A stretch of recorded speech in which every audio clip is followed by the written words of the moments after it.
You can learn anything you want to learn without any physical tutor or without even having to pay a dime. Now, hear me out. Before you crucify me, please, I'm not saying that it's a bad thing to pay a fee for training or anything. But what if you can't afford it at the moment?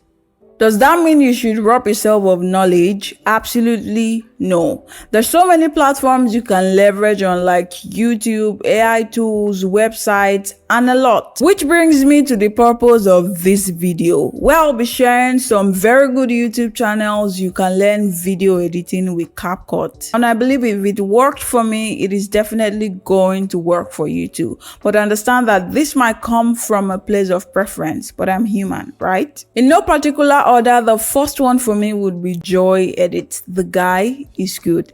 Literally everything I know on Capcut now is as a result of his videos, so I advise you check him out on YouTube at Joy Edit.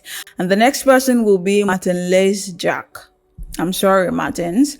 But Martin takes Capcut editing to a whole new level, something out of the basics, something you would normally get from a more professional video editing app like DaVinci, Adobe, and its likes. So feel free to check them out. It's free, no charges, just your data and your commitment. These people make editing in Capcut very fun and easy, so go ahead and enjoy. There are a lot others, so you can check them out as you want. Remember, I said preferences. So I hope that helped. Follow for more, and until the next one, bye for now.